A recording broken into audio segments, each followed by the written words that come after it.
आता मला सांगा, आजपासून अधिवेशन सुरू होतं. अधिवेशन आता काय, प्रत्येक अधिवेशनामध्ये कुठलं काही कुणाच्याही भावना असतील किंवा काय ज्या गोष्टी असतील, अपेक्षा असतील, अशा काही पूर्ण होत नाहीत. अधिवेशन हे फक्त मंत्र्यांसाठी, आमदारांसाठी अधिवेशन असतं. सामान्य जनतेसाठीचं अधिवेशन आता पूर्वीसारखं राहिलेलं नाही.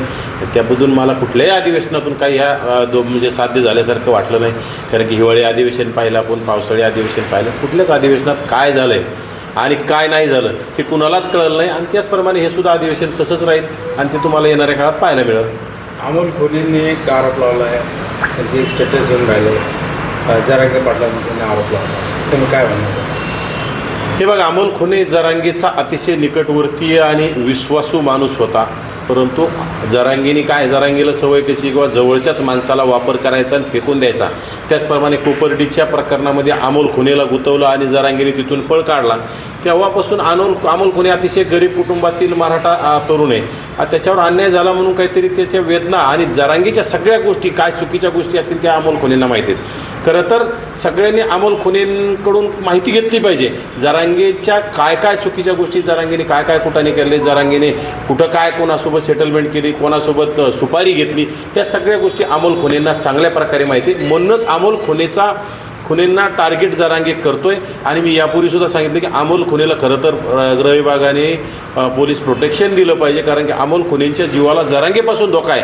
कारण की अमोल खुनेंच्या जीवाला बरं वाईट झालं तर त्याला जबाबदारसुद्धा जरांगे राहील. कारण की अमोल खुने वारंवार जरांगीच्या ज्या भांडा फोडण्याचं काम करत आहे आणि येणाऱ्या काळातसुद्धा करल असं मला वाटतं. कारण की तो निस्वार्थ गरीब मराठ्याचं लेकरू आहे आणि ते कुठंही मॅनेज न होणार आहे. आणि त्यांनी मॅनेज करण्याचा सुद्धा प्रयत्न केला की पुण्याचे काही नगरसेवक लोक आणि जरांगीच्या अतिशय निकटवर्ती असणारे काही लोक त्याच्याकडे जाऊन त्याला मॅनेज 30-35 लाख रुपये तुला घर बांधून देतो.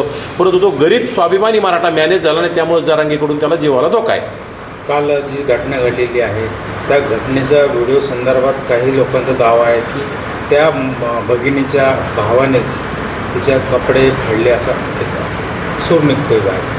खरं तर मग त्यामुळं मी कालसुद्धा प्रसारमाध्यमांना सांगितले किंवा हे जरांगीने तिथे जाऊन वाद वाढवण्यापेक्षा, कारण की महापुरुष कुठल्याही एका जातीचे नसतात. महापुरुषांचे पुतळे बसवायला कोणीही रोखलं नाही पाहिजे. पुतळ्याचं संवर्धन केलं पाहिजे. खरं तर एखाद्या गावात एखाद्या जात नसेल तर त्या जातीच्या महापुरुषांना सुद्धा तिथं बसवलं पाहिजे. कारण की महापुरुषांचे आदर्श आपल्याला घेता येत असतात. परंतु ठीक आहे, काही लोकांनी तिथं महापुरुषांच्या ते छत्रपती शिवरायांच्या पुतळ्याला विरोध केला असेल तर त्यांच्यावर कारवाई झाली पाहिजे, केली. आणि काही लोक राहिले असेल त्याला अटक बी होईल, काहीला झाली. परंतु त्याच्यामध्ये जाती राजकारण करून आपली पोळी भाजण्याचा जरांगेचा प्रयत्न आहे. आणि राहायला विषयी कपडे कोणी फाडले तर ते गृह विभागाने तिथं कसून चौकशी केली पाहिजे. गृह विभागाने तिथले CCTV असतील, कॅमेरे असतील, सगळ्या गोष्टींचा तपास केला तर नक्की दूध का दूध आणि पाणी का पाणी बाहेर येईल. आणि विनाकारण याच्यामध्ये वंजारी समाजाला टार्गेट करणं, आणि माझं मत आहे वंजारी समाजाचे जे काही दोषी लोक असतील त्याच्यावर कारवाई होऊ द्या ना. परंतु जे लोक दोषी नाहीत त्यांना दोषी धरायचं. त्या पूर्ण राज्यातील वंजारी जातीला टार्गेट करणं हे जरांगेला खरं तर माझ्या मते आता जरांगेचं टार्गेट आहे दंगल 2. कारण की आंतरवाली सराटीच्या दंगलीतून जरांगेचं नेतृत्व उभं राहिलं. आता ते नेतृत्व संपलंय आणि आज मीडिया विचारित नाही, कुत्रं विचारित नाही, समाजाला कळायला लागलंय.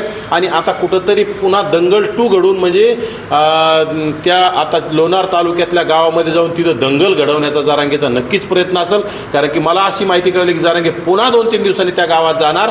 जरांगेचं षड्यंत्र मोठं असू शकतं. त्यामुळं गृह विभागाने जरांगेवर विशेष लक्ष ठेवावं. आणि याच्यामध्ये जर दंगल घडली तर जरांगेला तात्काळ अटक करून जरांगेला बिनभाड्याच्या खोलीत टाकावं जरांगेच्या मुसकाळ्या तोपर्यंत. तरच राज्य शांत राहील. नाही तर जातीत भांडण लावून जरांगे स्वतःची पोळी भाजत राहील आणि यामधून समाज आणि महाराष्ट्र धुमसत राहिल्याशिवाय राहणार नाही. चिखल्या प्रकरणी जे आहे त्या ठिकाणी आजूबाजूचे मराठी आणि स्वतः जरांगे पाटील त्या ठिकाणी ठाण मानून बसले होते.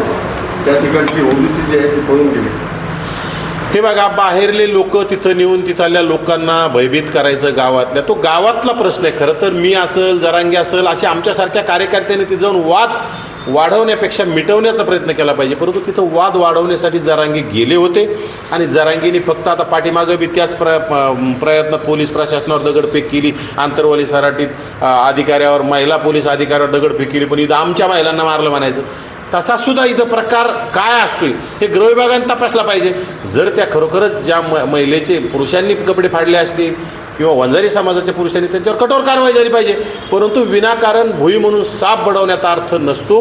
त्याच्यासाठी गृह विभागाने कसून चौकशी केली पाहिजे आणि जरांगेला विनाकारण राजकारण करण्यासाठी संधी देऊ नये. कारण की जरांगेला फक्त दंगल घडवून स्वतःची प्रसिद्धी मिळवण्याचा प्रयत्न आहे, बाकी काही नाही.